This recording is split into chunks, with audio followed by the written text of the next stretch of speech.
Sawadee-krap. Hello and welcome to Daily Wisdom, Walking the Path with the Buddha. Today is our group learning program, and I'm starting a three-part series on the Eightfold Path. The Eightfold Path is the core central teaching of the Buddha, where you're going to fully understand how to eliminate the discontentedness by learning and investigating this teaching, by reflecting on it to independently verify it and practicing it. You're going to need to revisit this teaching multiple times throughout your journey to enlightenment. But here at the very beginning of the group learning program, what I like to do is take a real deep dive into the Eightfold Path so that you can really understand it and start to really kind of get your arms around what the Buddha taught as this core central teaching, because all the other teachings plug into it. So over the next 3 Sundays, we're going to be exploring the Eightfold Path, starting with today, where we're going to be studying the wisdom section of the Eightfold Path. This is where you're going to learn about right view and right intention. We start each one of our classes with meditation, so I'd like to invite you guys to join for meditation, where I'm going to lead us into meditation with some chanting, and you're welcome to chant along if you know these chants. And as we go forward in the group learning program, I'll teach you how to do these chants. Just keep in mind that these aren't a rite or ritual or ceremony or worship. It's not prayer or anything like that. There's nothing mystical or magical that's happening. It really helps to invigorate the mind, bring some awareness to the mind and awareness to the breath as you ease into meditation so you can get more benefit out of the meditation. But I'll talk more fully about the benefits of chanting when we get to that portion of our group learning program. After the chanting, I will come in with some guidance to guide you in your meditation practice. Then there'll be a period of time where it'll just be quiet. We'll be meditating together. And then we'll come out of the meditation with some more chanting as well. And then there, I'll move into sharing with you the teachings of the Buddha on this important teaching of right view and right intention, where you can have this breakthrough to finally understanding what's causing all your discontent feelings, and then understand the solutions of how to eliminate all the anger and sadness and frustration and all those other discontent feelings. And part of that solution is to actually do the meditation. So that's one of the reasons why we start each class with meditation, because it's going to help you to retain the teachings for a longer period of time and develop a practice over a consistent long-term period where you're gradually meditating 2 or 3 times a day, kind of building up to 30 minutes or more over a period of 6 months, a year, 2 years, where you can gradually build up your practice. So you can use these classes as a way to build up your practice. And then outside of class, you can also be meditating as well. This is what's going to be really important for you to be able to transform the mind closer and closer to enlightenment. So if you'd like to join, you can take a position either seated, lying, or standing. These are the 3 positions that work out really well for online learning. There's also a walking position as well. If you're in the seated position, you might just sit with your legs lightly crossed, maybe with a cushion under your rear. Sometimes people like to put their legs off the cushion in order to elevate the hips and lessen the angle at the hips, the knees, and the ankles. By having your legs lightly crossed, it allows the circulation to flow. But if you're not sitting on the floor, that's completely fine. You can sit in a chair or any other sitting device. You don't need to be on the floor in order to meditate. The Buddha put his right hand over his left with his thumbs together, and he put this into his lap. If that's comfortable for you, you could use it. But this practice isn't about everyone doing it exactly the same way, because that's not actually possible. It's about you finding what's comfortable for you. So if you'd like to put your right hand over your left and your thumbs together and put that in your lap, wonderful. Use that. But if not, there's other options too. You could put your palms flat on your thighs. You could put them on your knees. You could put your palms up. Some people just like to rest their hands comfortably in their lap. That your lower body and your hands and arms should be completely relaxed and comfortable. The upper body should be erect. This keeps the mind attentive and alert during the meditation so that you can actively train the mind. If you have your sternum up and your shoulders back, it also helps you to breathe in through the nose and out through the nose. So this will help you in your meditation practice by having an upper body that is erect. It'll keep your mind attentive and alert during the meditation and make it easier for you to breathe in and out of the nose. So if you'd like to take a position of seated, lying, or standing, and then what I'll do here is I'll just guide us into meditation with the chanting, and then I'll come in with some actual guidance to help you. Arahang Samma Sambuddho Mahakeva Otang Mahakavanhang Apivateyami สวากขาโตมหาเขวตาธัมโมธัมมังนามัสสามิสุปฏิปันโนมหาเขวโตสาวกสังโฆสังฆังนามามินะโมตัสสะภะคะวะโตอะระหะโตสัมมาสัมพุทธัสสะนะโมตัสสะภะคะวะโตอะระหะโตสัมมาสัมพุทธัสสะนะโมตัสสะภะคะวะโตอะระหะโตสัมมาสัมพุทธัสสะอิติปิโสมะคะวะอะระหังสัมมาสัมพุทโธ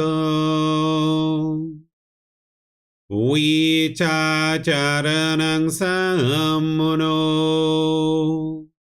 สกขาโตโรกาวิโต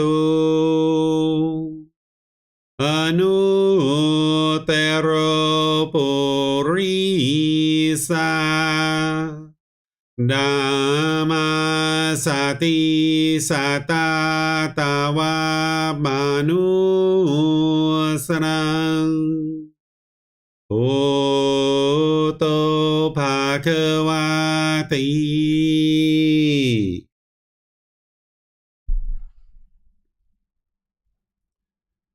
Okay, with the lower body and hands and arms comfortable, and the upper body erect, just close the eyes and start breathing in through the nose and out through the nose. Here you're just looking to establish the breath, a nice, natural, steady, consistent breath. Not forced or controlled, just a gradual inhale through the nose, experiencing the full breath. And then when you're ready, exhale out through the nose. Breathing in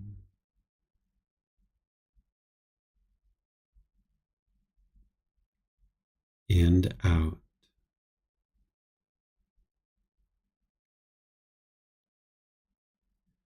Breathing in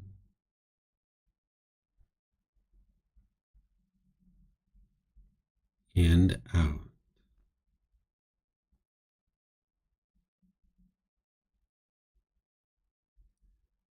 Your breath may not match up with the guidance that I'm providing, and that's okay. This is your practice. I'm just here for guidance. You can use this voice as a reminder that whenever you get to the next inhale, breathe in gradually through the nose, developing a nice, natural, steady, consistent breath. And then when you're ready, exhale out through the nose, experiencing the full breath.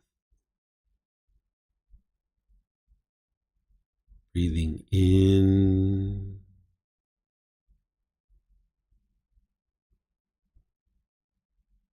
and out. Breathing in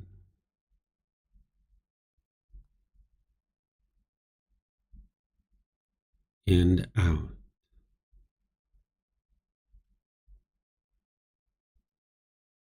With the breath well established, start fixating the mind on the breath, either the sound of the breath coming into the nose or the sensation of air moving over the skin into the nose. The breath is the present moment. Fixate the mind on the breath, the present moment. Breathing in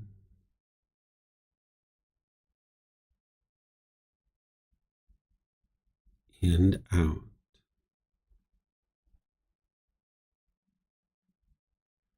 Breathing in and out.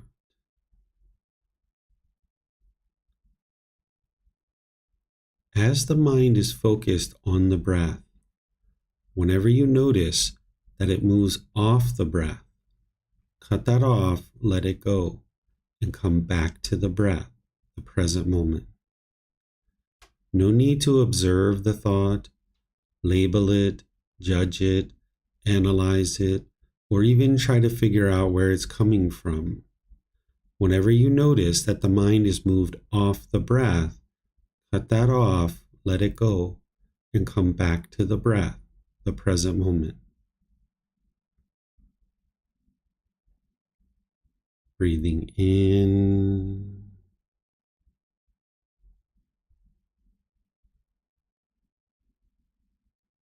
and out.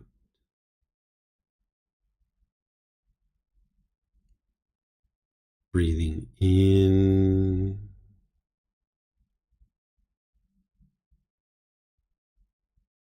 and out. I'm going to be quiet now and let you do this work of focusing on the breath, cutting off and letting go anytime the mind moves off the breath. You have nowhere to go. There's nothing to do. No one needs you right now. This is your time to focus on the breath. Breathing in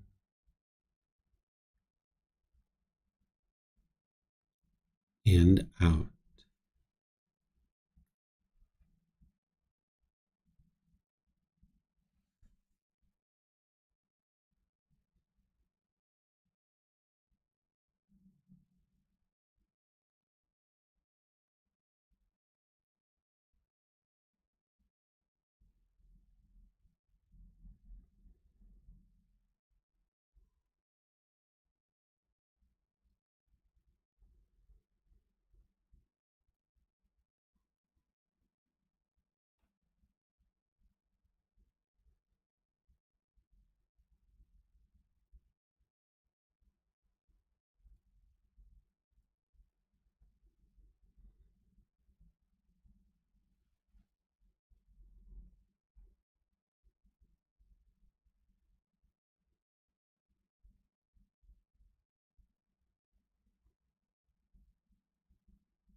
อะระหังสัมมาสัมพุทโธมหาเกวา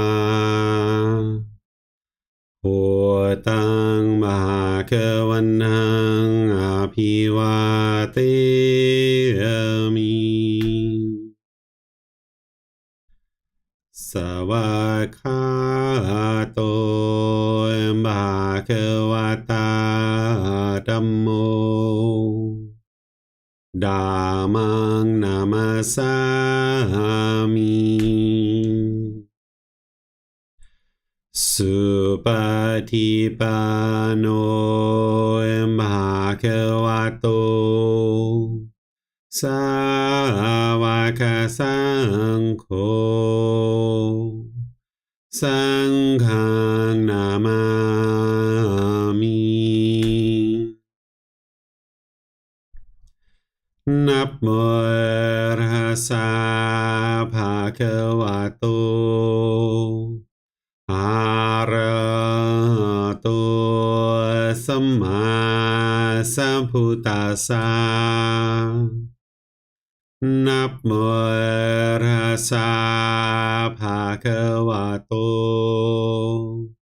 อะระหะโตสัมมาสัมพุทธัสสะนับโมตัสสะภะคะวะโตอะระหะโตสัมมาสัมพุทธัสสะอิติปิโสภะคะวะอะระหังสัมมาสัมพุทโธวิจาจารณังสัมพุโนสคาโตโรกาวิโตอนุเตโรปุริสาดัมมาสติสัตตาตาวามนุสรังพุทโธภะคะวะติ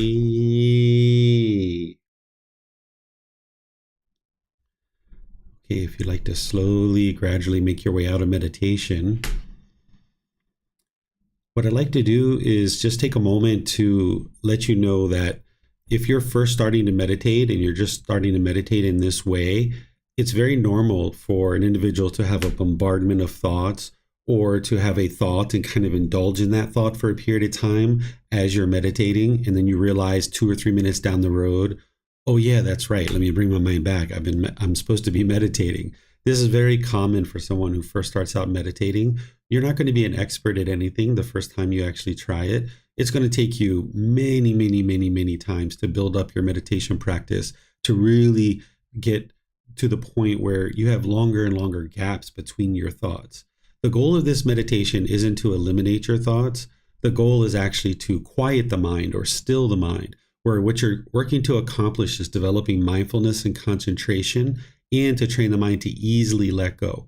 I talked about all of this and much more in our recent class on Wednesday, which was part 1 of a 4-part series where I taught breathing mindfulness meditation. If you haven't seen that yet, I highly encourage you to go to our YouTube channel or our podcast or on our Facebook group and find that particular class. And where you're having difficulties finding it, let me know so that you can watch it and you can learn how to build up your breathing mindfulness meditation practice. Because in a matter of probably about 3 weeks or so, I'm going to be starting to teach you loving kindness meditation. And we're going to be doing loving kindness meditation, which builds upon breathing mindfulness meditation. So you're going to need to start developing a breathing mindfulness meditation practice, which is going to help to transform the mind and build in qualities that you need to practice this Eightfold Path that I'm going to be teaching you now over the next 3 Sundays.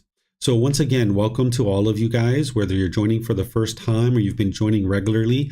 I'm going to guide you in understanding the Eightfold Path, starting with the first 2 steps today. And then later as we go forward on the Sundays, I'm going to be diving into the other sections as well. Keep in mind what I shared last week, that the teachings of the Buddha aren't about believing a bunch of things. That's not what you're actually doing. You're not believing, and hoping something good happens when you die. You need to learn his teachings, investigate them, and examine them. You need to reflect on them to independently verify whether they're true or they're false, and then you need to practice them in order to transform the mind. So I'm going to show you how to do that today in today's class. I'm going to show you how to gradually learn, how to reflect, independently verify, and how to practice his teachings so that you can actually get the benefit and the results. As we go, you're welcome to ask any and all questions that you like. I'm going to be pausing it a few times, opening up to questions. You can put that into Facebook, YouTube, or in Zoom. Or in Zoom, you can electronically raise your hand and ask any questions that you like. I'll be able to see you and call on you, and you can open up your microphone and then ask any questions that you like. And those of you guys on Facebook, YouTube, and Zoom, if you put your question in the comment section, I'll be able to see that and then answer your question for you. So this Eightfold Path is something that you're going to be needing to learn in order to move your mind to this enlightened mental state. You can think of these as 8 individual dials. Like if you had a speaker system and you were trying to get a better and better quality sound out of these speakers, you would have these 8 individual dials that you would be dialing in and tweaking in order to get a better and better quality sound out of these speakers.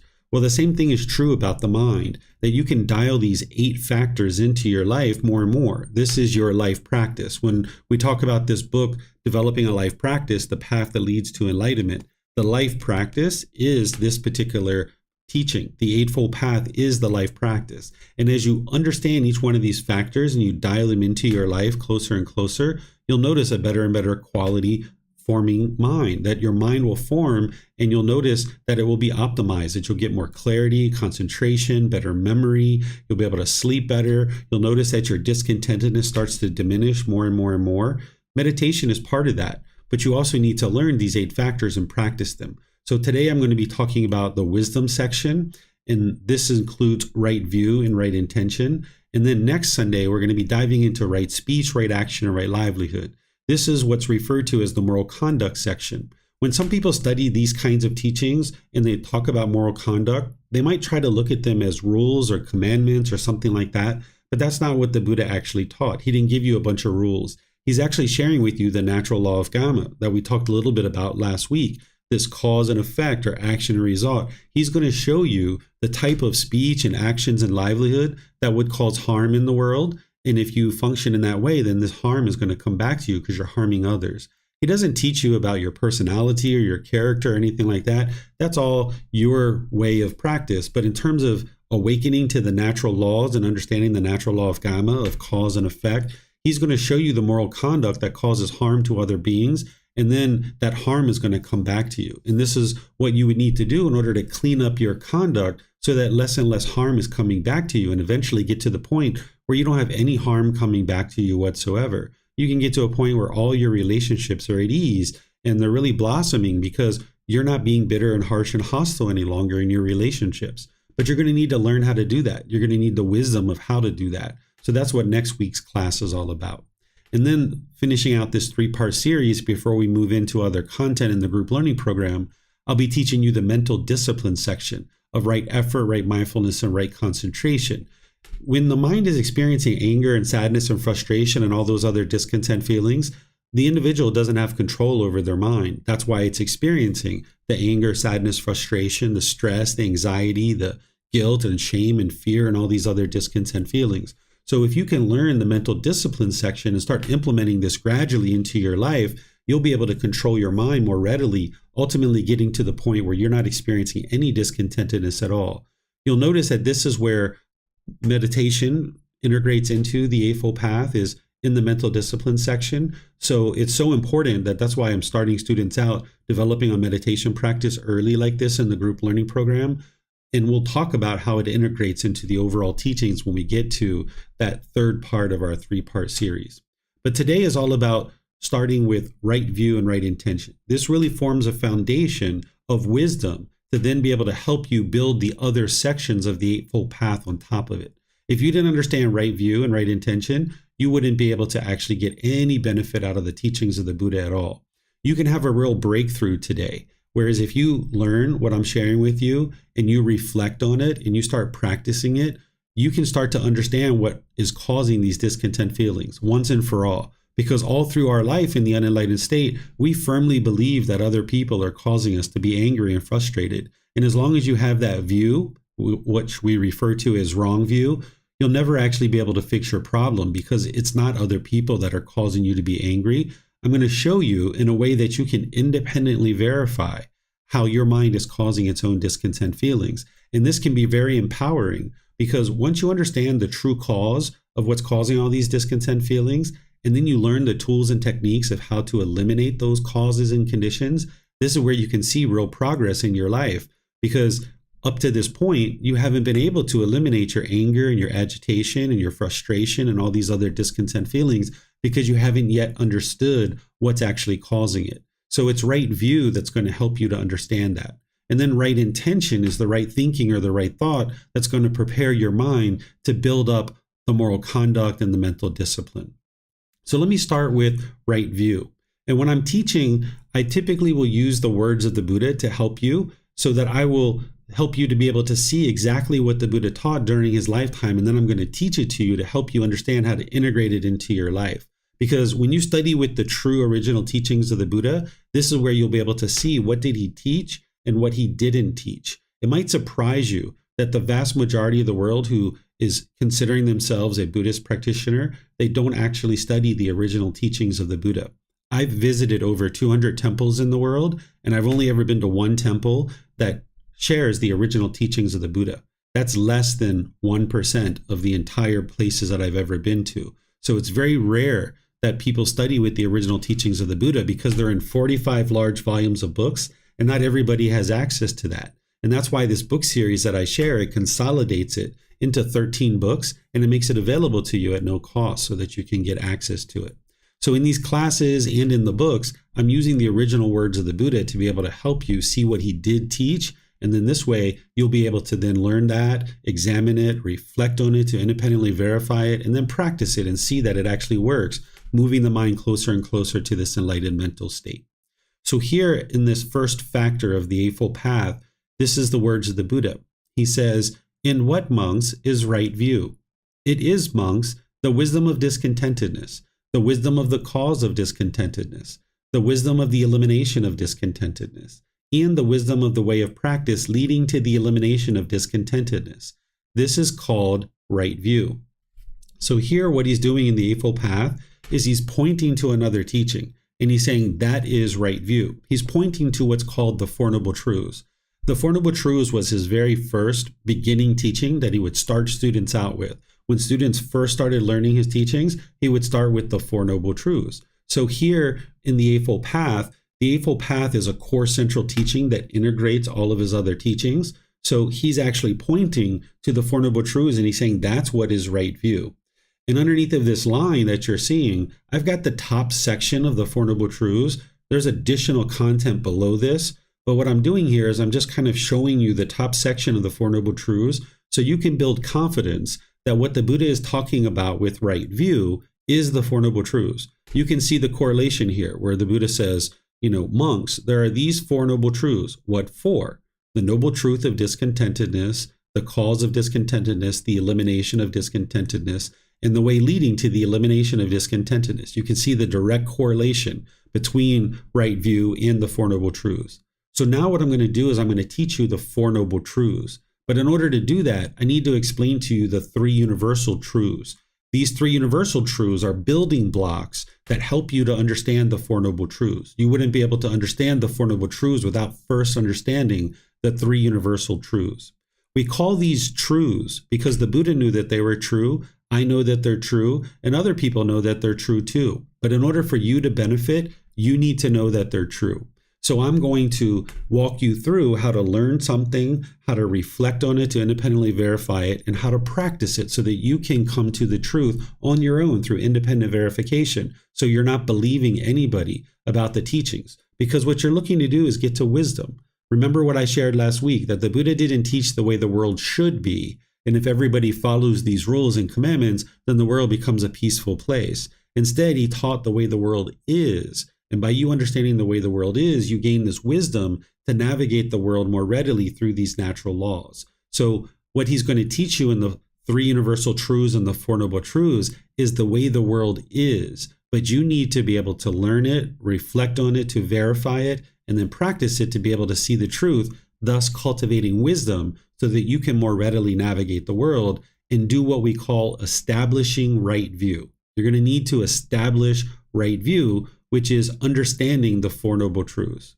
So let me help you understand the three universal truths. This first one is called the universal truth of impermanence. This is where you're learning that things are constantly changing and that there isn't this permanent fixed state of these material objects around you. Your material objects, possessions, your relationships, thoughts, ideas, certain states of mind, everything in the world around you is constantly changing. This is what's called a conditioned object. That conditioned objects, they arise, they change, and then they fade away. This is what a conditioned object is, that it's impermanent, it's temporary. It's going to arise, it's going to change, and it's going to fade away. And everything around you that you can see, that you can hear, that you can smell, that is a flavor on your tongue, that comes into bodily contact with the body, or any thoughts or ideas that go through the mind, all of these things are impermanent.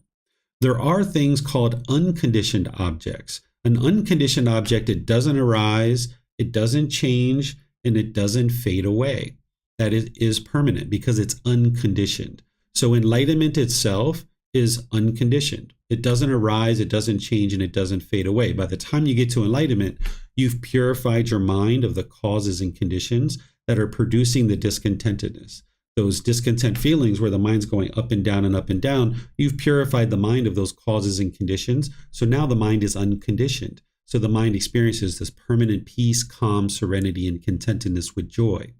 Also, the natural laws of existence that the Buddha taught, those are permanent as well. They're unconditioned. That those natural laws, they didn't arise, they don't change, and they don't fade away. This is why his teachings are timeless.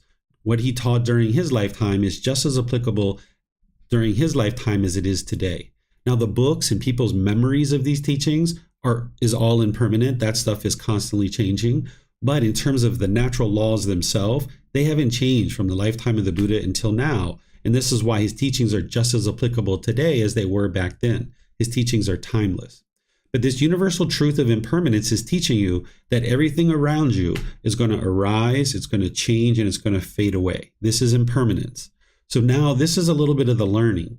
Now let's go into the reflection, where you're starting to independently verify through your own direct experience whether what I just shared with you is true or whether it's false. So if I'm sharing with you everything around you is impermanent, you should be able to look around the world and you're not going to find anything that's permanent. So if you look around the world and try to find something that's permanent and you can't find anything around you that's permanent, then you've been able to independently verify that this is the truth. So what I suggest an individual does is starts with something that they're familiar with, like the human body. You can start reflecting on this. You can ask yourself, is this human body permanent or is it impermanent? If this human body is permanent, that means it stayed the same your entire life and it's never changed. If this human body is impermanent, that means it's constantly changing. So ask yourself, is this human body permanent or impermanent? So what you've probably come back with is that this human body is impermanent, right? Because ever since you were born, this body has been constantly changing. And nowadays, your fingernails are growing, your hair is growing, it's turning different colors. You might be losing your hair. We got teeth as a child that grew in, then those teeth fell out, and then we got new teeth that grew in, and now you might get cavities every once in a while. You might get pimples or moles or different things like this. Your skin color or skin complexion might be changing. This is all impermanence, that the physical body is impermanent. Now look at other things that you're familiar with. Look at your relationships. Are your relationships permanent or are they impermanent? If your relationships are permanent, that means you've had exactly the same people in your life your entire life and nobody's ever changed. If your relationships are impermanent, then that means you've had people coming and going in and out of your life your entire life. So what would you say? Are your relationships permanent or impermanent? You'd probably say your relationships are impermanent, right? People have been coming and going in and out of your life. Well, now ask yourself about your bank account. Sometimes people laugh at this one, right? Is your bank account permanent or is it impermanent, right?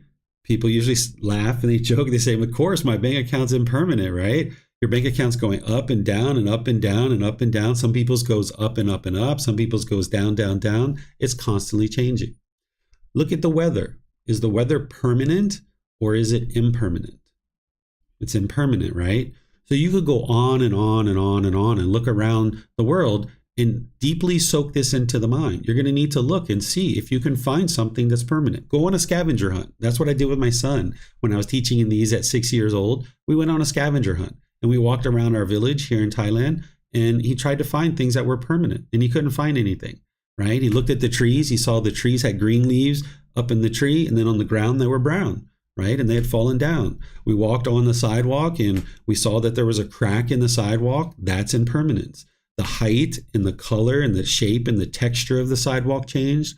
Some streets have sidewalks, some streets don't. That's all impermanence. If you notice that there's a fence that has been painted and the paint has faded, that's impermanence. So you can go around the world and see that things are constantly changing, that you sleep in perhaps different beds throughout your life. You haven't slept in the same exact house your entire life. You haven't had exactly the same job. You won't have the exact same job. You've had all these different things that are constantly changing. So this is a building block to help you understand the Four Noble Truths when we get to it. So you're going to need to deeply see this and know it as wisdom, that everything around you is impermanent and it's constantly changing.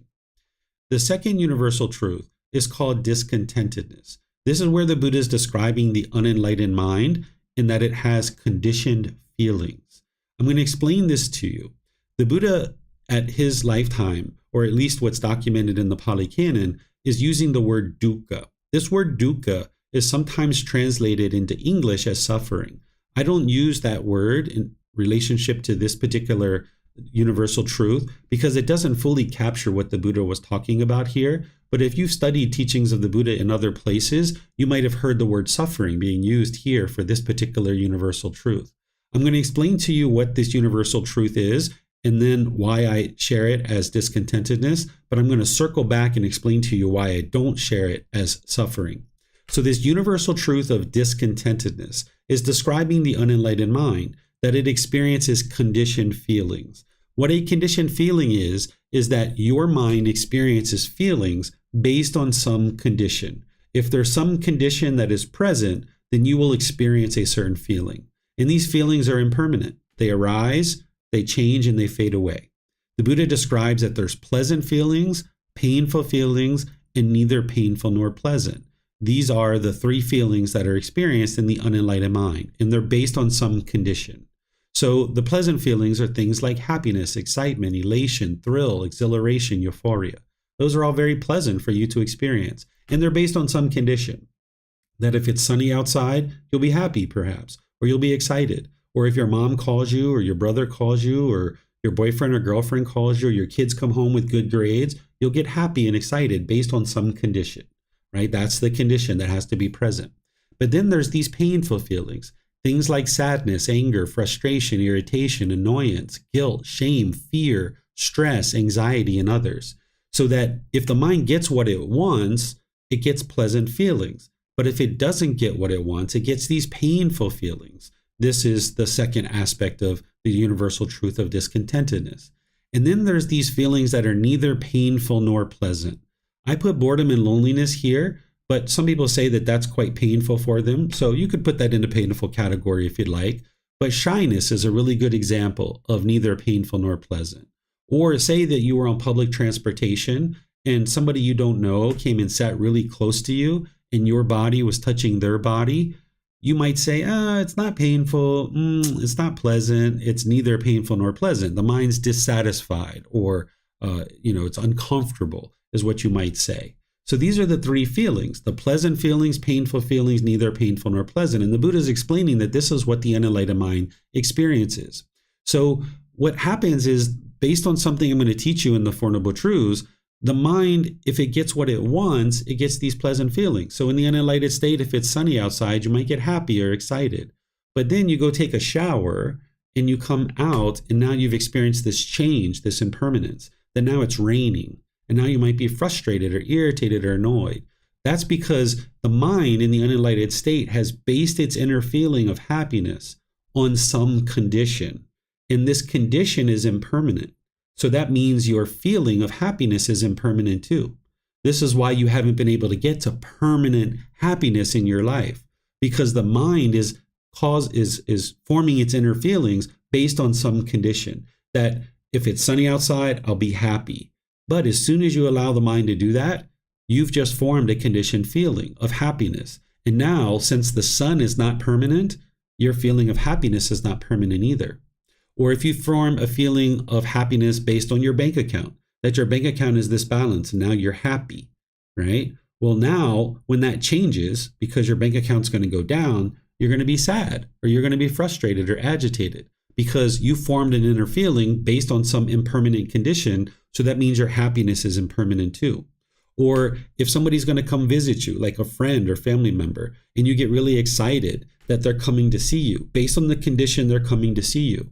If they call you a day before or the day of and say, hey, I can't come to see you, something's happened, you will experience this sadness or frustration or agitation or some other discontent feeling. Because if you form your inner feeling of happiness and excitement on the condition that somebody's coming to see you, when the mind doesn't get what it wants, it's going to experience the painful feelings.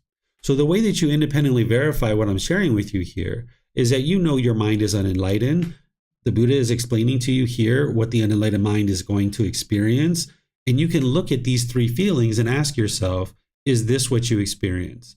Do you experience pleasant feelings, painful feelings, and neither painful nor pleasant?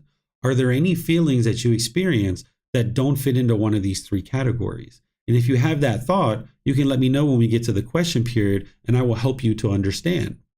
So these are the three feelings that one is experiencing. And I refer to this as discontent, discontented, and discontentedness.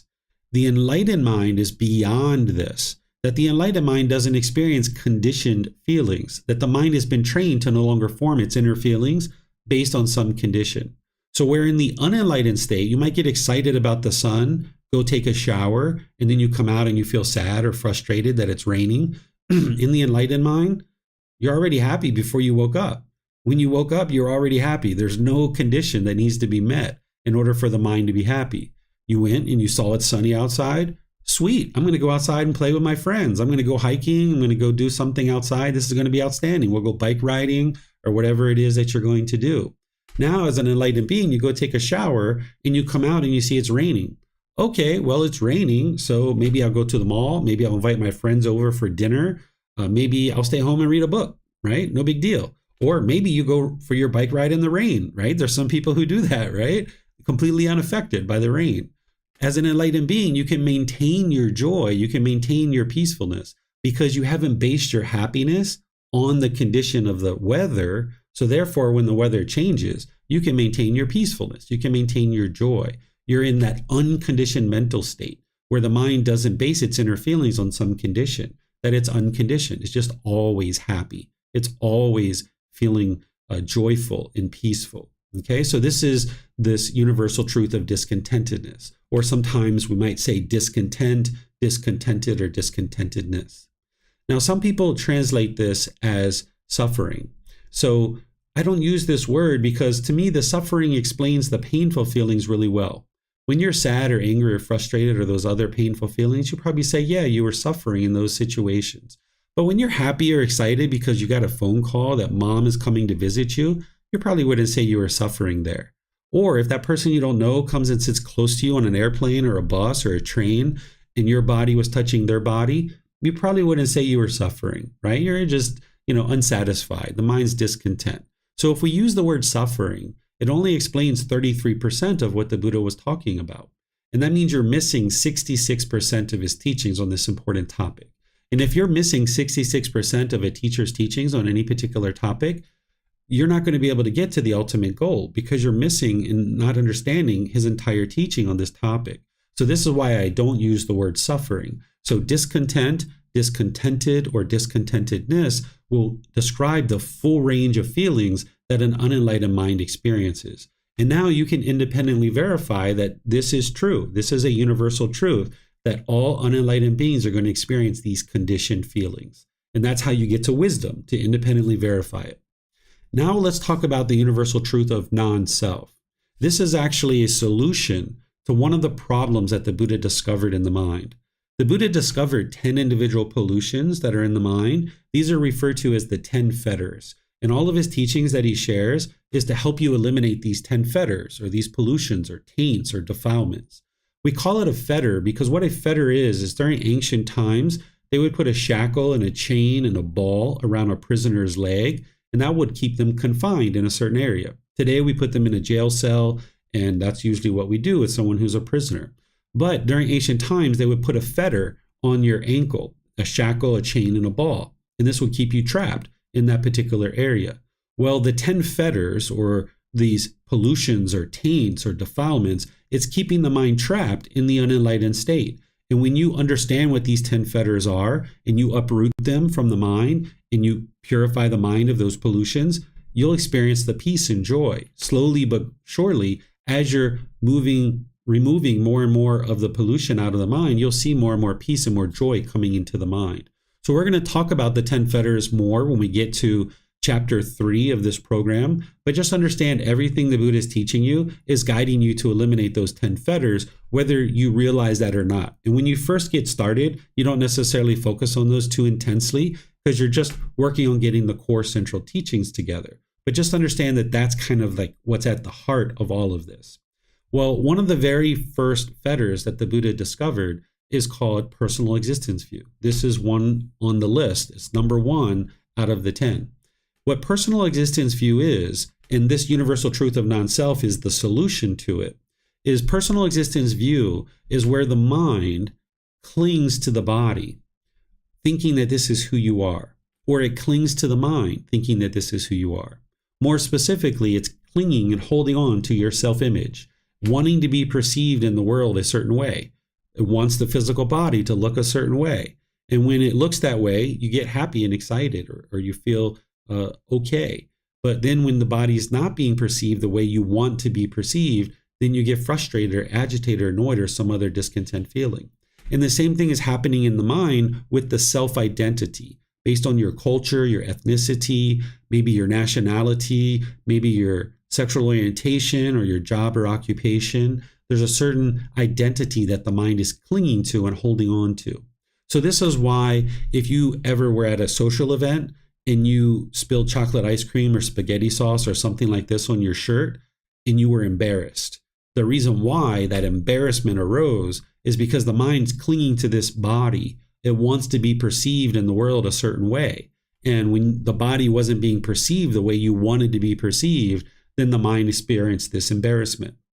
Or if you ever looked in the mirror and you saw a pimple or a mole or a wrinkle, or you saw a gray hair, or you started losing your hair, or you get a little bit of fat here and there, and you looked in the mirror and you didn't like it and you were frustrated, this is because of personal existence view. The mind is clinging to this body, this self-image, thinking that this is who you are as a person. And then there's the self-identity, where the mind is clinging to certain culture, ethnicity, nationality, maybe a sexual orientation or a job or occupation or something like this, thinking that this is who you are.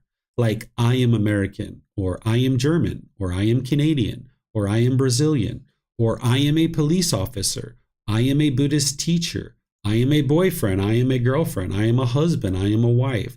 All of this I am. And now when you're in a situation where you're experiencing certain contact, maybe somebody says, oh, wow, American people are so friendly and loving and kind. I just really enjoy being around American people. Well, if you identify as I am American, well, now when you hear that, you'll get pleasant feelings because you're identifying with that. But then when you're at a restaurant and 2 tables over, somebody is degrading and disparaging American people and they're talking in degrading ways, if you identify with I am American, you'll get frustrated. You'll get irritated and annoyed. And you can't control what other people do in this world. You can only control your own mind. So if your mind holds on to this identity of I am American, or I am German, or I am Canadian, or I am French, or I am Italian, or any of this other I am, then your mind will get shaken up. For example, if you were ever in a relationship with a boyfriend or girlfriend, or a husband and a wife, perhaps you had a certain relationship and you identified with I am a boyfriend or I am a girlfriend. And now when you guys were together, everything was fine. But then when you separated and you were now single, you didn't identify with that. You identified with, I am a boyfriend, I'm a girlfriend. And you might have wanted to hurry up and get right back into another relationship again because the mind wasn't comfortable in that status of single. It didn't identify with that. It wanted to reconfirm its identity of I am a boyfriend or I am a girlfriend. So the mind might have wanted to hurry up and get right back into another relationship. Or if you were ever, say, a police officer, a lawyer, or some other occupation, like a taxi driver or a food server or a construction worker or electrician or anything like this, and you were doing that job for a period of time, but then maybe you stopped doing that job. Maybe you got fired, maybe you got laid off, maybe you got injured, maybe you retired or something like this, and now you're no longer doing that job. You might have felt like a part of you is missing, like a part of you is gone. You might not feel whole anymore because the mind is identifying with, I am a teacher, or I am a business owner, or I am a taxi driver. And now when you're not doing that anymore, the mind can feel lost and confused. This is why some people, when they retire, for the first few years, they feel very lost and very confused because that personal existence view, that fetter, that taint, that pollution, that self-identity in the mind that the mind's clinging to, it's all shaken up. There's this impermanence that is experienced. So the Buddha provides this solution that you're going to need to learn over multiple times because oftentimes people don't understand it right away, that you need understanding of what it is and then how to practice in order to accomplish it. So when we get to chapter 16 in this group learning program, I'm going to go into this in more detail. But what he's talking about with the universal truth of impermanence, the universal truth of non-self, is he's explaining that this body nor this mind is you. It's not who you are as a person. That this body, these physical structures, this doesn't define who you are as a person. So if you get some fat here or there, you get some gray hair, you get a wrinkle or a mole or a pimple, that doesn't define who you are. You don't need to go around and get other people to perceive you in a certain way. You can train your mind to go out into the world and be comfortable as things are. You don't need to crave and cling and hold on to this body wanting to be perceived in the world a certain way. And you can also eliminate the clinging to your self-identity, where you no longer cling to your culture, your ethnicity, your sexual orientation, your nationality, your job, thinking that this is who you are. So for me, I know that this body was born in a place that we refer to as the USA or America. That's where this body was born. But the mind doesn't identify with I am American, because as soon as I allow the mind to do that, then the mind can get shaken up very easily. If you hear complimentary things, you'll get pleasant feelings. But if you hear degrading and disparaging things, which you will hear because the universal truth of impermanence, not everybody looks at Americans or your nationality as favorable. So it's only a matter of time before you hear a news broadcast or you read a magazine article or you overhear somebody in a public setting degrading or disparaging people from where you come from. So you can eliminate the clinging and holding on to this self-identity of thinking this is who you are as a person. And just understand that there is a body, there is a mind, and these have come together, and we refer to this as a person. But none of this defines who you are as a person. Okay, so this is a little bit about the universal truth of non-self, where the Buddha says there is no you there, that there is no permanent self. And now, with that little bit of learning and realizing that you may need to revisit this multiple times, you can actually independently reflect and verify that this is true. Here's how you do it. I'm going to give you 3 ways to do this, and you can do all 3. The first one is you can think about your childhood, your teenage years, your early adulthood, and now. Think about your personality and your character, of who you thought you were as a person, right? Of who you are. Who are you? And how you thought of yourself during those 4 different stages of life. Childhood, teenage years, early adulthood, and now. Has your personality and your character and how you view yourself been exactly the same through all those 4 periods, or has it been constantly changing? People usually say it's been constantly changing. They don't view themselves in the same way in those 4 stages. Okay, so this is one way. Another way is think about if your arm was amputated and you only had one hand and one arm. Ask yourself, are you less of a person because your arm was amputated? You only have one hand and one arm now. Are you less of a person? And most people say, no, I'm not less of a person. I just have less use of a hand and arm. I just have one hand and one arm. Well, there you can see that intellectually, you understand that this body is not you. Because if I ask you that question, are you less of a person, and this body is you, then you would say, yes, I'm less of a person. But I've never had anybody say that. Everybody always says, no, I'm not less of a person. I just have less use of a hand and an arm. Well, intellectually, you understand that this body isn't you. It's not who you are. Because otherwise, you would answer that question differently. You would say, yes, I'm less of a person. But you said, no, I'm not less of a person, right? So this is where you can see the unenlightened mind is confused. It has this misunderstanding. It has this confusion, this misperception, this wrong view of reality, that in the unenlightened mind clings to this body and think that this is who you are. So right here, when I question you, you can intellectually say, yes, this body isn't me. But when you're out in the world, if somebody said something degrading and disparaging about how this body looked, you'd get frustrated, you get irritated, because the mind's confused and it's misunderstanding. It thinks that this body is you. So there's certain tools and techniques that you need to use in order to realize non-self and realize that this body nor this mind is you. Now here's a third way you can independently verify that there is no self, that this body nor this mind is you. I oftentimes ask students to point to themselves. Where are you? And students will oftentimes point to the chest, or they'll point to the mind. They'll point and they'll say, I'm right here, and they'll point. Well, you need to look at what you're actually pointing to. You're pointing to a shirt. So ask yourself, are you this shirt? Is this who you are? Right? If I held up this shirt and I pointed to it, is that who I am?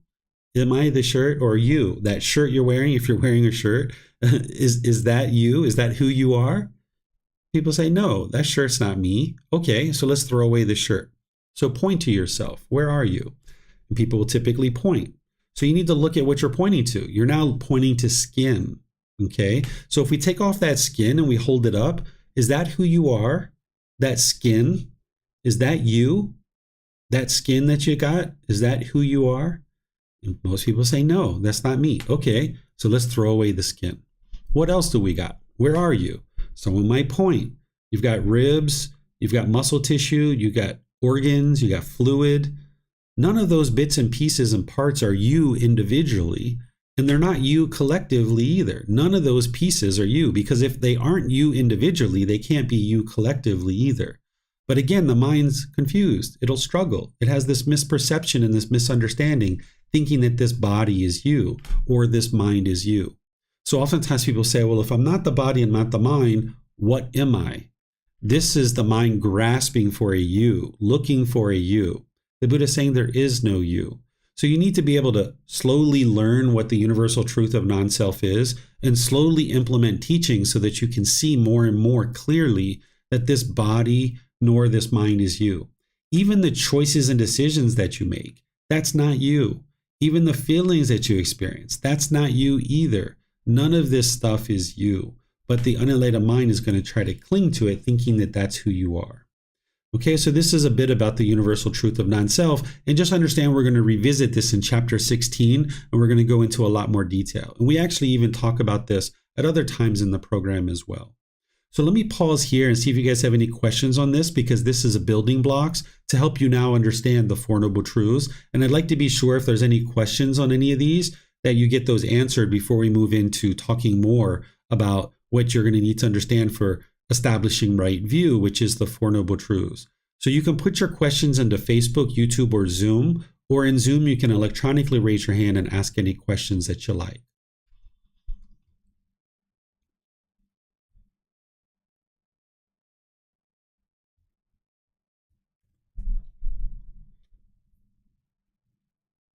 Okay, I'm not seeing any questions anywhere, so you guys must be understanding to a certain point. All right, so let's move to the next thing. This is just a brief definition of something that you're going to need to understand very well in order to understand the Four Noble Truths.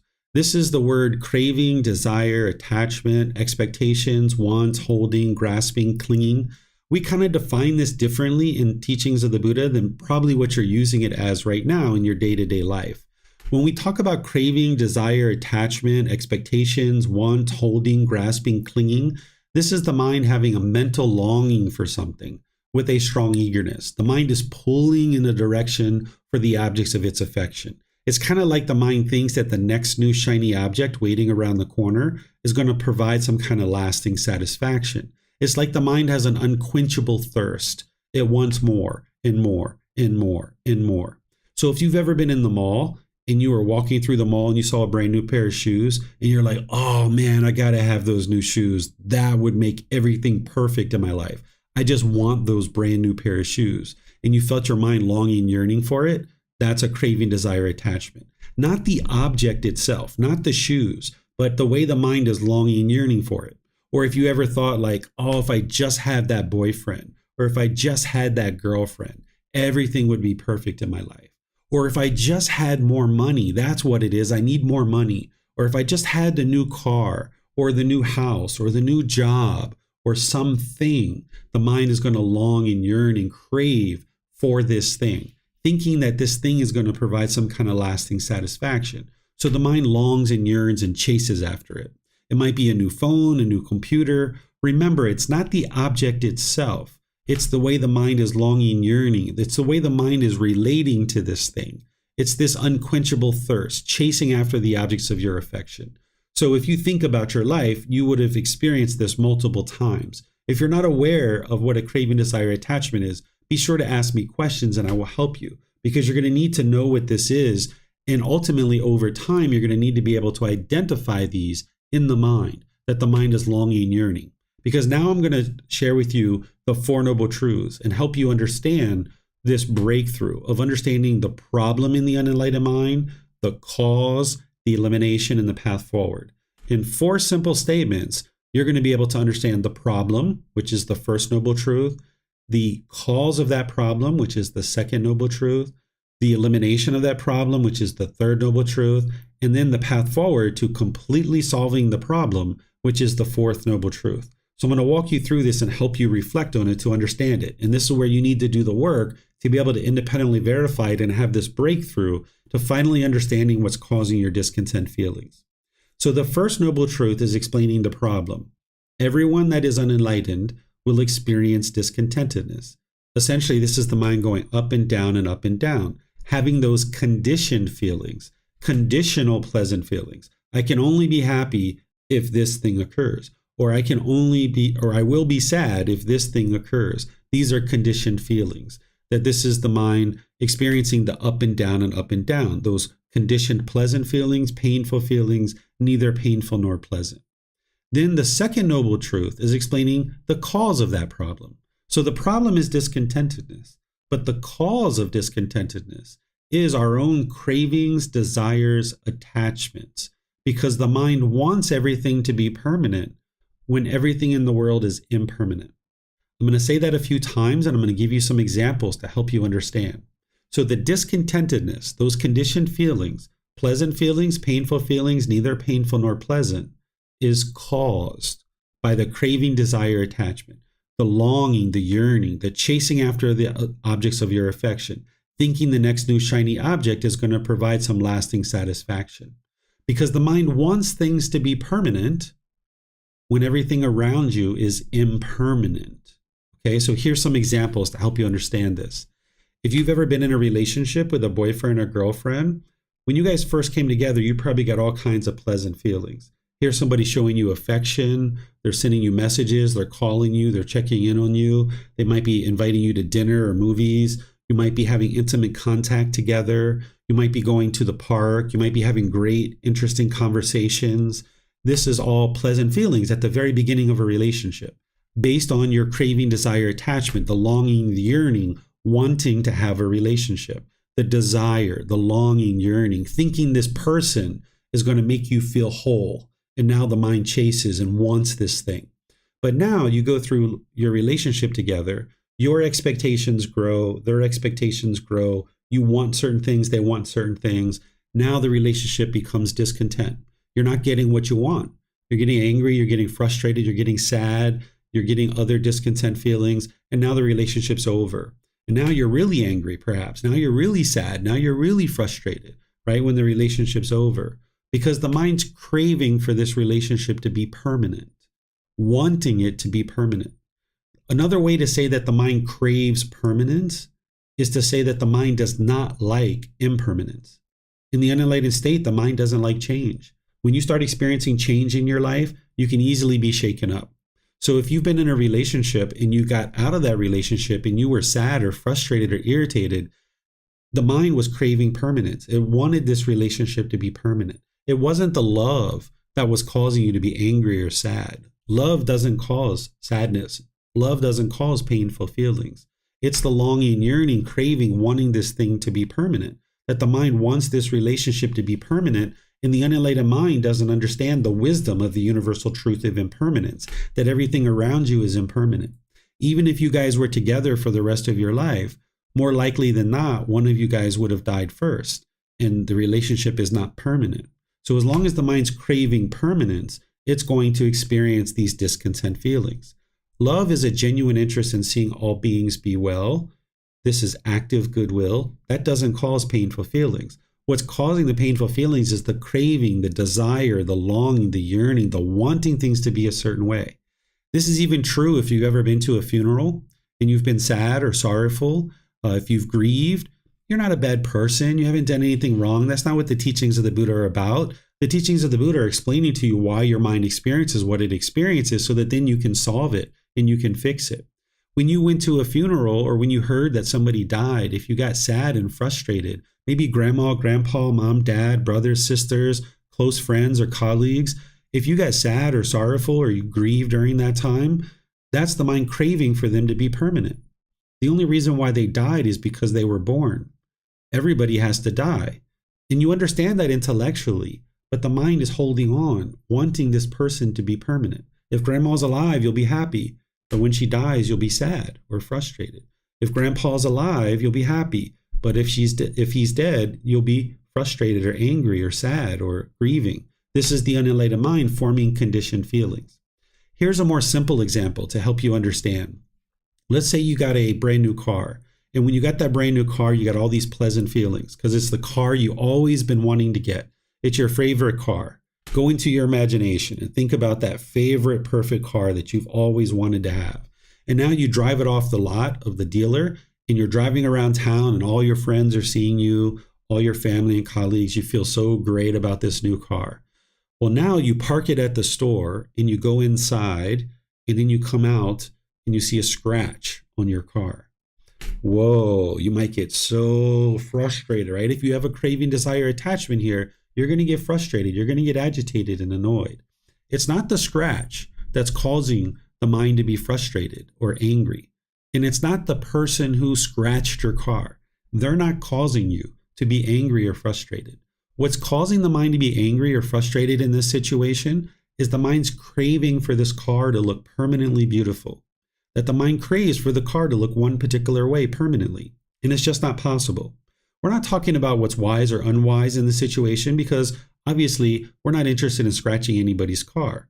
It would be wonderful if nobody ever scratched our car. But that's just not the world we live in.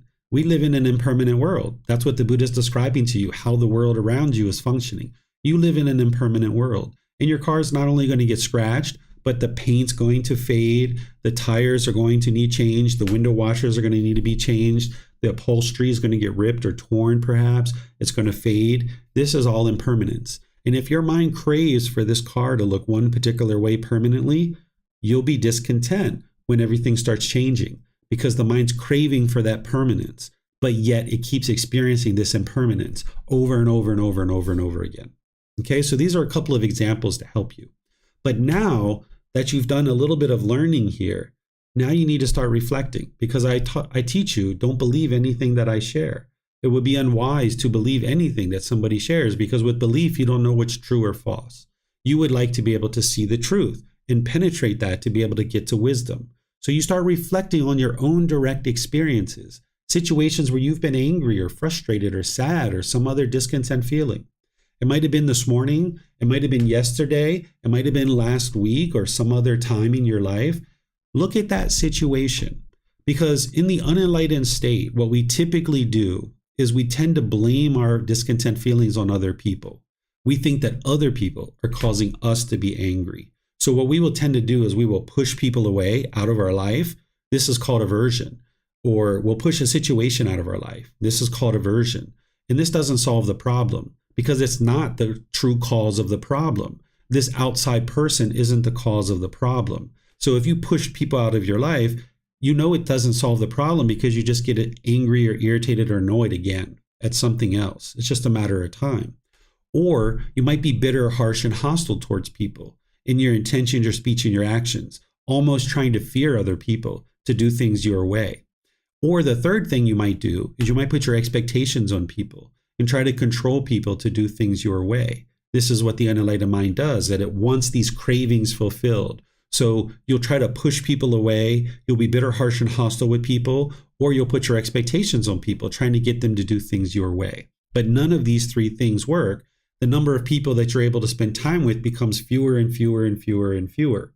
So as long as you went around the world blaming other people for the feelings that you're experiencing, it's not the real problem. And that's why you haven't been able to get to a real solution. So now look at the situation that you might be thinking about that happened either this morning or yesterday or last week or some other time. At that time, you might have been trying to blame somebody else for what you were experiencing. But now with these fresh eyes, with this new wisdom, look at that situation. What was it that the mind wanted? There was something that the mind wanted. And if it would have got what it wanted, it would have got happy and excited and elated. But that would have ultimately faded away and your mind would have ended up in some other feeling anyway. But because you didn't get what you wanted or you expected, or the mind was longing and yearning for that thing, you got angry or frustrated or agitated or annoyed. Again, you're not a bad person. You haven't necessarily done anything wrong.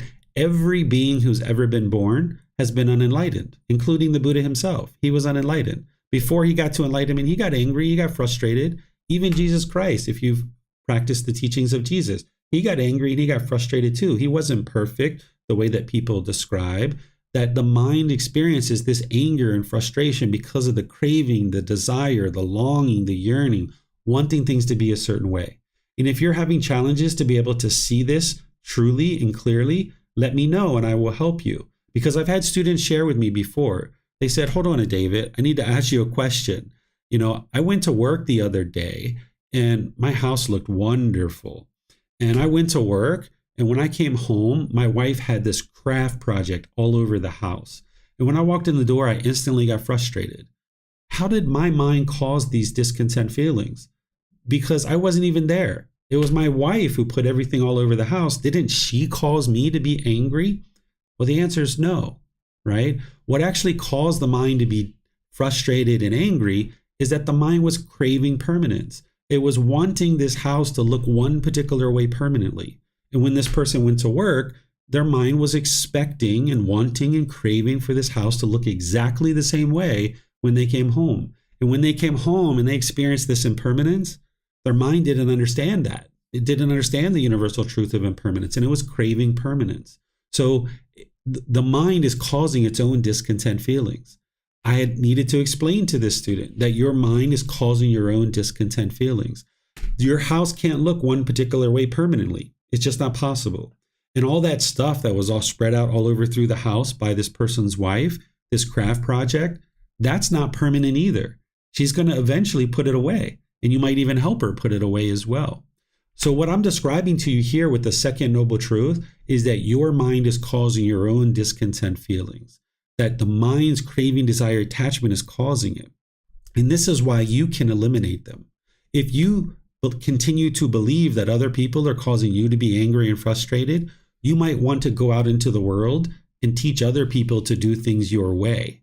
This is what the unenlightened mind typically will want to do. But this isn't going to work because there's 8 billion people in the world. You're going to have a massive training program to train 8 billion people to do things your way. And there's new beings being reborn all the time. So you're going to need to have this extensive training program all throughout the entire world. Or you could just train one mind. There's one mind that you have the ability to fully train, and you can figure out whose mind that is. It's your own mind, right? So if you can come to terms with independently verifying and seeing the truth for yourself that your mind's been causing all these discontent feelings, this is empowering, because then you can actually eliminate them. Whereas if you continue to have wrong view, where you firmly believe that other people are causing you to be angry, then you won't ever solve it, because that's not the real cause of the problem. So you can get to the point where you eliminate this burden of having to tell everybody else in the world what to do. You can just train your own mind to get to the point where it's peaceful and joyful, because you've eliminated your cravings, desires, attachments. And that's the third noble truth. The elimination of discontentedness is possible by eliminating cravings, desires, attachments. Because if the cause of the problem is craving, desire, attachment, then the way to eliminate the problem of discontentedness is to eliminate the cause of that problem. The cause of that problem is craving, desire, attachment. So the Buddha provides certain tools and techniques to eliminate craving, desire, attachment, the longing, the yearning. That's what breathing mindfulness meditation is. And that's why I help students build that up at the very beginning of their practice. That when you're focused on the breath, you're developing mindfulness or awareness of mind and concentration. So that in daily life, where you see your mind longing and yearning and chasing after things, you can cut it off and let it go, realizing that that's going to end up in sadness or frustration or anger. Whereas if you're not training your mind that way in meditation to focus on the breath and cut off and let go and bring your mind back, you don't have discipline. You don't have control over your mind. So when you see something that you disagree with, you'll get angry, you'll get frustrated. But it's not possible for you to permanently agree with everybody in the world. It's only a matter of time before you disagree with something, because there's only one person in the world that you agree with 100% of the time. And I think you know who that person is, right? It's yourself. Even though there is no self, it's this being who you are, right? You won't agree with your life partner, with your children, with your parents, with your boss, with your coworkers. It's impossible for you to agree with everyone all the time, because that would be permanence. The universal truth of impermanence teaches you that it's not possible for you to agree with everyone permanently. So if you can only get along with people who you agree with, there's only one person who you can get along with, just you. That's it. But if you can eliminate your cravings, desires, attachments, your longing, your yearning, wanting things to be a certain way, expecting things to be a certain way, you can get to the point where you can live harmoniously with all beings. And that involves eliminating your cravings, desires, attachments, which breathing mindfulness meditation does, as well as practicing generosity. Generosity is the giving and sharing of your time, your effort, your energy, and your resources without any expectation of anything in return. This is where the mind learns to let go through practicing generosity. Because when you have craving, desire, attachment in your mind, you'll become selfish. You'll hold on to things really tightly. My phone, my car, my house, my kids, my husband, my wife, my boyfriend, my girlfriend, my job, my money. Everything's mine, mine, mine. My jewelry, my clothes. But you can train to practice generosity, where you live open-handedly, where you're willing to share. Even if you're sharing food, you can share your food. And this will train your mind to let go. So with breathing mindfulness meditation and generosity, this is what's training your mind to eliminate cravings, desires, attachments. But the complete perfect plan to solve your craving, desire, attachment is in the fourth noble truth.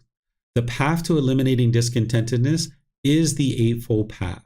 That's the complete perfect plan that the Buddha shared, that if you learn each one of those factors and you dial them in closer and closer into your life, you'll learn how to eliminate craving, desire, attachment. So this is the Four Noble Truths. It explains the problem, the cause of the problem being craving, desire, attachment, and then the elimination of that problem is to eliminate craving, desire, attachment. And the path to eliminating discontentedness is the Eightfold Path. That's the complete perfect plan. That's your life practice. And when you dial that in closer and closer, this is where you're eliminating the pollutions of the mind, and you'll see that the mind becomes peaceful and joyful permanently for the rest of your life as you eliminate those pollutions in the mind. So I'm going to open up to any questions that you guys have on this, the Four Noble Truths. You can ask any and all questions that you like by putting those into Facebook, YouTube, or Zoom. Or in Zoom, you can electronically raise your hand and ask any questions that you like. So we have a question from Brent coming in Zoom. Would you consider identifying letting go of craving, desires, attachments one of the most important parts of the path? Yes, that's one of the most important parts of the path. Next to meditation and developing your meditation practice, being able to look inward and being able to see exactly what your cravings are, this is paramount in your practice. So that's why when we get to chapter 13, after you've developed a foundation in the core central teachings, when we get to chapter 13, I'm going to teach you how to identify your individual cravings so that you can almost go in and surgically remove them. But now, for the next 2 or 3 months or so, you need to gradually build up your practice with breathing, mindfulness, meditation, generosity, and all these other teachings that I'm going to be sharing with you, so that then your mind is kind of prepared to now take on new understanding and new wisdom when we get to chapter 13, and you can start looking inward with your mindfulness to identify your own cravings. But from now until then, you can be learning this training that I'm going to be teaching you over the coming weeks and months to be able to build up your practice. But yes, identifying your cravings is so crucial. It's the second most important skill that you could ever develop on the path to enlightenment, with meditation being first. Because without developing your meditation practice, you wouldn't be able to identify your cravings, because you wouldn't have the mindfulness or awareness of mind that you need to be able to identify those cravings. So that's why I have the program structured the way that I do, to gradually build you up to be able to now identify your cravings once we get to chapter 13. Let's see if we have any questions on Facebook or YouTube. Okay, I'm not seeing any questions there. So, here we go. Here's another one coming in on Zoom. This is Julia. How do you exactly let go of cravings? They cling on so much. The reason why the mind clings on to them is because it's untrained, it's undisciplined. It doesn't have the training that it needs to let go. So early on in your development on the path, the mind's craving and clinging and holding on to a lot of things. But with breathing mindfulness meditation, where you're focused on the breath and the mind moves off the breath, as I guide students in breathing mindfulness meditation, you cut that off and let it go and bring the mind back to the breath. This is guidance from the Buddha, instruction from the Buddha. You'll see that the mind in your meditation 20, 30, 50 times during your meditation, if you have to let go, let go, let go, let go, this is very good for your mind. That's why I opened up after our meditation and said, the goal of this meditation isn't to eliminate your thoughts. The goal is to train your mind to have mindfulness or awareness of mind, concentration, and the ability to easily let go. So that now in daily life, when you see your mind is longing and yearning, because you'll have more mindfulness. If you develop your meditation practice, you'll have more mindfulness in daily life. And you'll be in the mall, for example, and you'll see your mind's longing and yearning for that brand new phone or that brand new pair of shoes. And you're like, I just want to get those shoes so badly. And you can see your mind's longing and yearning. You'll be able to cut that off. You can be like, hold on a second. How many pairs of shoes do I have at home? This isn't true anymore, but I have 30 pairs of shoes at home. What is one more pair of shoes going to do for me? Right? That's just the mind longing and yearning. You can cut that off and instead focus on your needs. What do you need in life? Because it's very expensive to chase after your cravings. This is where people sometimes go into financial debt, because they're constantly craving. They want more and more and more and more and more. So breathing mindfulness meditation is something you need to start working on to train the mind to let go, because it doesn't want to. In the unenlightened state, it hasn't been trained to let go. So inherently, because of the human condition and being born into the world as an unenlightened being, your mind is going to grab onto things and hold it very tightly. But between breathing mindfulness meditation and generosity, you train your mind to let go. And this is a gradual training, gradual practice, and gradual progress. This is why you can't sit down, meditate, and instantly get to enlightenment. You need to gradually train your mind to let go of these cravings, desires, attachments. So for right now, build up your breathing mindfulness meditation practice and your generosity, where you're willing to give and share. But you need to do this from the middle way, where you're not craving to share, but you're also not indifferent and selfish and could care less. So these are the two practices that you can start right now, where you're gradually building up breathing mindfulness meditation and gradually building up generosity. And then over the course of this program, I'm going to be teaching you all the other aspects of the path that you need. Okay. All right, looks like we have some more coming in from Julia. The same thing happens for thoughts of the past. Many thoughts of the past come and haunt me. Thank you so much, Teacher David. Yeah, this is true. There's what we call the six sense bases, that there's certain things you see, that you hear, that you smell, that touch your tongue, Those are flavors. Certain physical objects come in contact with the body. And then we have what's called mental objects. And this is why, like, certain thoughts from the past, your mind's clinging to those. And now in the present moment, you'll feel sad. You'll feel guilty. You'll feel shameful based on things that happened in the past. And the Buddha is teaching you how to train your mind to let go of that, so that now in the present moment, you can be peaceful and joyful. But as long as your mind's clinging to things from the past, you're not going to be able to get to the peace and joy now in the present moment. And the same thing happens for the future. The mind can be longing, yearning about things in the future. And this is where you experience stress or anxiety about things in the future. So if you can train your mind to let go of these things, come into the present moment, and now you just pursue things as a goal, as an objective or an interest, you can gradually train your mind to get to the peace and the joy. But it's going to take time for that to occur. It's not 1 week or 1 month or even 1 year. It's going to take you some time to gradually move the mind towards the enlightenment. But you're going to see progress along the way. There's some students that took the group learning program in my last class, the last cohort, that was a 7-month program. And some of them contacted me during the program and after the program and told me how much their life has changed just through learning and practicing through the group learning program and implementing these teachings of the Buddha. So if you do the work in class and outside of class, you'll see the results. It's just a matter of time, but you need the wisdom of how to do that. So that's what I'm sharing with you. Looks like Joe has something here. He says, it's tough to remove cravings.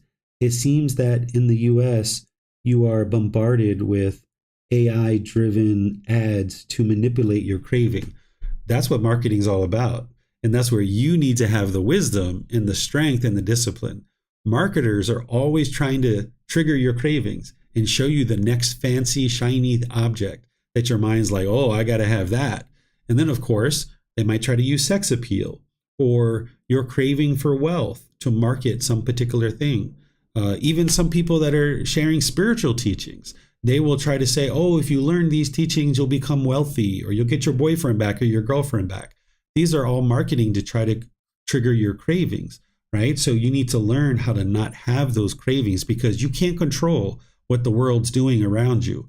All you can do is control your own mind. So while those things are out there, you're going to need to learn how to train your mind to be able to let go and not be enticed by those marketing ads, because that's their whole profession is to try to convince you to buy something that you don't have what you need.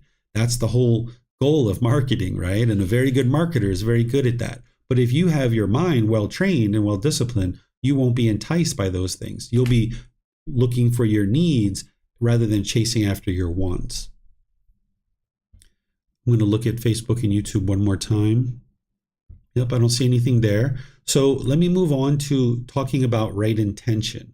This is the second step. It won't take me the same amount of time to talk about this one as we did the Four Noble Truths. Right intention, the Buddha is saying, in what, monks, is right intention? The intention of renunciation, the intention of non-ill will, the intention of harmlessness. This, monks, is called right intention. So there's 3 aspects here: renunciation, non-ill will, and harmlessness. What renunciation is having the interest and willingness to let go and give up unwholesomeness in the mind's false beliefs and false perceptions, the misunderstandings, right? One of the very first false beliefs that you need to eliminate is the false belief that other people are causing you to be angry. You're going to need to practice the intention of renunciation, the thinking or the thought or the intention of letting go of these false beliefs. But you're not getting rid of your false beliefs by inheriting new beliefs and taking in new beliefs. What you're doing is you're learning, reflecting, and practicing to get to wisdom. And now when you have wisdom, you bring in the wisdom and you get rid of these false beliefs. Because with belief, you don't know what's true or false. You're just believing it because maybe your mind has been convinced to believe that thing. But when you get wisdom, you can practice this intention of renunciation. Essentially, what this is describing is you need to have an open mind. Because if you are experiencing anger or sadness or frustration or some other discontent feeling, that means your mind is lacking wisdom that it needs in order to fully purify itself. So there are certain things that your mind's holding on to that are false, that are not true. So you're going to need to eliminate those things. So having the intention of renunciation would be to be open to learning and being able to bring in this wisdom and now get rid of those false beliefs and those false perceptions, those misunderstandings those false views of reality. So practicing the intention of renunciation is the willingness to let go. And the first thing you're going to need to let go of is that other people are causing you to be angry. This is something that you firmly believed your entire life. All of us have been in arguments with people, adamantly trying to convince them that they're doing something that is making us angry and they need to stop doing what they are doing. We've done this all throughout our life. And now this can be very eye-opening to realize every single time that you've been in a situation where you've been angry or frustrated, your mind's been causing it itself. This can be very eye-opening for you. That's why the Buddha calls it a breakthrough. So practicing the intention of renunciation is being willing to let those things go because they're not serving you well anymore. That's why your mind continues to get angry and agitated. So you're bringing in this wisdom to eliminate all these misperceptions and misunderstandings. The intention of non-ill will is a double negative. So the same way of saying non-ill will is to say practice the intention of goodwill. What ill will is animosity, bitterness, anger, hatred, and all those lesser versions like resentfulness and all these other things. So you would like to practice the opposite of that, which is goodwill. This is loving kindness, a genuine interest in seeing all beings be well. So having the intention of non-ill will would have active goodwill in the mind, that you would be genuinely interested in seeing all beings be well. And now coupled with the intention of harmlessness, where what harmlessness is not causing or being incapable of causing harm, where you're disinterested in causing harm to other beings. Because as long as you're causing harm to other beings, this harm is going to come back to you. So you need to cultivate this intention or this thinking or this thought of harmlessness, where you're disinterested or incapable of causing harm to other beings. And this forms the foundation to now build the moral conduct. And this is helping you to be able to understand this cause and effect, or an action and result, that as long as you're putting harm out through your intentions, your speech, your actions, your livelihood, all that harm is going to come back to you. So if you're looking to clean up your life and clean up the mind, you're going to need to practice the intention of harmlessness, where you're disinterested in causing harm to any being whatsoever, including this being who you are here, because you're going to need to make wise decisions about different things that you're doing to this being as well.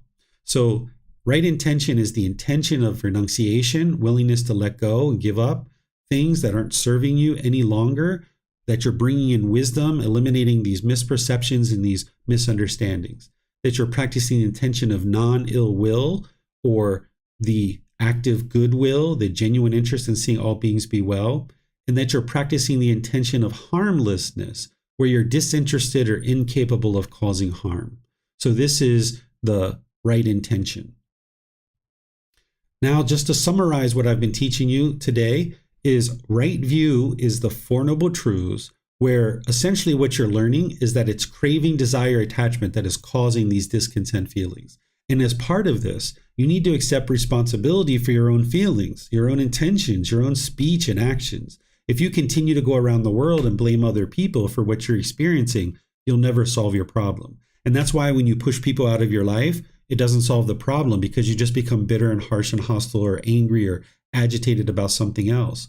Or you might be bitter, harsh, and hostile to that person, and they choose to leave out of your life. We've all experienced that, where we've been angry or bitter or harsh and someone chooses to leave out of our life. Or you might put your expectations on someone. You start pressuring them to do things your way. And in this situation, they might choose to leave out of your life too. So if you've been experiencing broken relationships over and over and over again, this is because the mind is lacking wisdom and it's functioning in a way that is causing harm. And now this harm is coming back to you. Because you can have all the best intentions that you think are the best intentions in the world, but if you're not practicing right view, where you understand that your mind's causing your own discontent feelings, you might feel justified in your anger or your frustration. You might feel justified in pushing this person away. You might feel justified in putting your expectations on people. So establishing right view and having the breakthrough is to take responsibility and accountability for your own feelings, realizing that it's craving, desire, attachment, that mental longing and strong eagerness that is causing them. And then right intention is to practice the intention of renunciation, where you're willing to let go and bring in this wisdom, let go of these false beliefs, that you're willing to practice the intention of non-ill will or loving kindness, and you're practicing the intention or the thinking or the thought of harmlessness, where you're disinterested or incapable of causing harm to others. So this forms the wisdom section of the Eightfold Path. It's the foundation, because what this first two steps do is it helps you to firmly see and confirm that your mind is causing these discontent feelings due to the pollutions in the mind. And then the Buddha is going to teach you how to now purify that through your moral conduct and through your mental discipline of how to now fix these problems that he's discovered in the mind. So this is everything that I have to share with you guys today. I'll see if you guys have any questions before we wrap up today's class.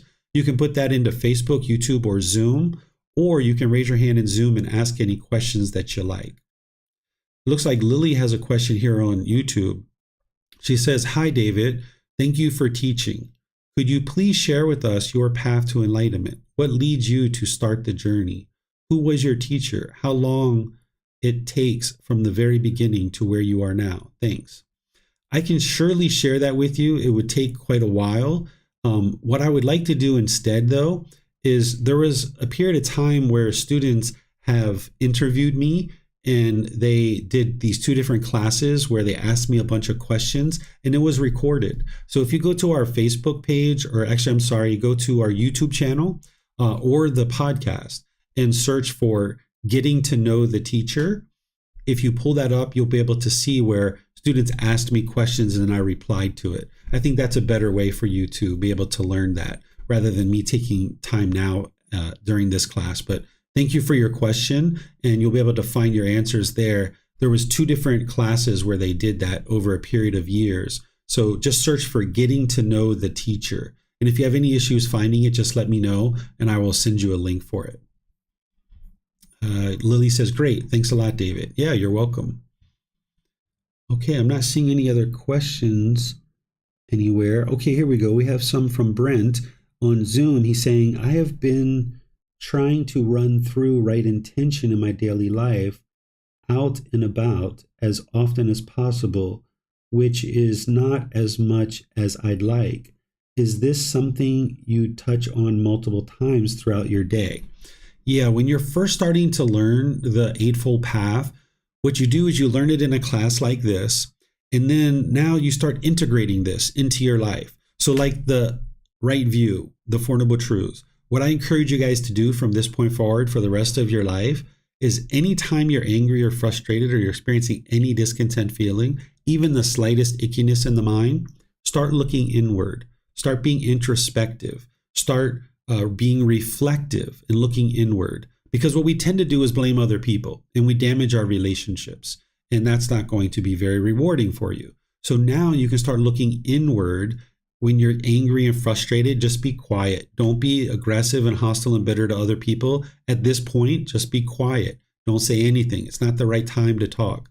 And just go find a quiet place, look inward, and try to figure out what your cravings are. Where you need help, you can reach out to me and I'll help you, because I haven't taught you yet how to actually identify your cravings. But rather than go around blaming other people, start looking inward. Start dialing that in closer and closer, where you're less and less inclined to blame other people for what you're experiencing. Look inward. And then with right intention, the same thing is you're going to need to revisit that multiple times over the coming weeks and months, where you're dialing that in closer and closer. One of the things that I would do, like say I was working on right speech for a period of time, I would refresh my memory about right speech. You haven't learned that yet, but I would wake up in the morning, I would do my meditations and everything I was going to do, and I would be headed out the door. I would sit down for 5 minutes or so, and I would refresh my memory about right speech. And then I would go out and I would do my morning, I would do all the things that I was going to do. And then somewhere around lunchtime or midday, I would look at the right speech again. And I would say, okay, based on the conversations I had in the last 4 to 6 hours, where did I use right speech? And wonderful. Okay. Yep. I used that there. Were there any places that I didn't use right speech? And then I would start reflecting on this and I would start dialing this in closer and closer. So I would kind of look at the right speech a couple of times a day sometimes. And I did that for a couple of weeks. And then by the time I got to maybe the 3rd, 4th, 5th, 6th week, I felt like I had right speech dialed in. But this oftentimes takes a lot of work for someone to dial in right speech, because as long as you have cravings, desires, attachments in your mind, you'll find it challenging to practice something like right speech, because the mind's longing and yearning and wanting your children to do things a certain way, or you're wanting your partner to do things a certain way, or you're wanting your boss or your coworkers to do things a certain way. So right intention is the same way. You need to look at that and revisit that multiple times. So these slides are available for you guys on our website. If you go to buddhadailywisdom.com and click on free books, you'll see the slides for the group learning program there. Or even here, you can screenshot these if you like. You can get the screenshots from the slides. You can take pictures of the book, because you've got this little electronic device to carry around. You can easily be putting some of these as images on your phone. So then when you're on the train, when you're on the bus, when you're sitting at a doctor's office, anywhere that you have a little bit of time here and there, you can be refreshing your memory. Say you're getting ready to go into an important meeting with a lawyer or a business meeting or something like this, you could refresh your memory on some of these teachings so that you could do better in that conversation that you're about to have. So that's one of the ways that you can arise the teachings in your mind, is put them on your phone or your tablet or something that you have access to readily, and refresh your mind about these regularly. That'll help to bring it to the forefront of your mind so that you can then practice it readily. All right. Not seeing any other questions anywhere. You're welcome, Brent. Pleased to help you. All right. So what I'll do then is just remind you guys that next week we're going to be in our second part of this 3-part series. I'm going to be moving into the moral conduct section, and I'm going to be using the original words of the Buddha, and I'm going to be using examples as well, just like I did today, to help illustrate how these teachings can be independently verified and how you can practice them.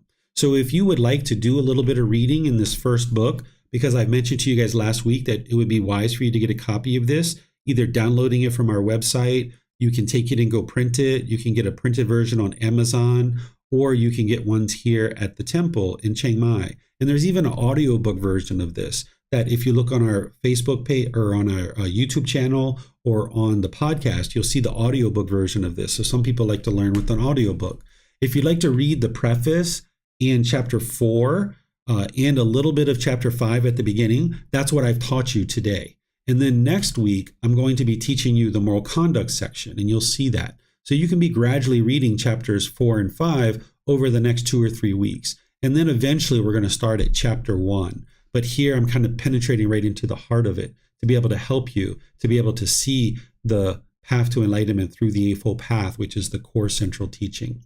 And then remember, on Wednesdays, I'm teaching meditation. So last Wednesday, I taught the first part of a 4-part series where I'm teaching breathing mindfulness meditation. And all these classes are recorded. So you can go to our YouTube channel, to our podcast, or to the Facebook group, and you can get access to all of these classes. So if you weren't able to attend live, or maybe you just would like to refresh your memory and watch this class again, you could do that. And when you're watching the replay, I would encourage you to actually do the meditation too. That's really helpful for you to retain the teachings in the mind. So thank you all for joining. Thank you all for your questions. I appreciate your dedication and diligence to learning. Perhaps we'll see you guys in one of these future classes. Have a very lovely and wonderful rest of your day. Sawadee krap.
Thank you again for watching. enjoy your meditation. Look forward to seeing you online and answering any questions that you might have. Thank you so much.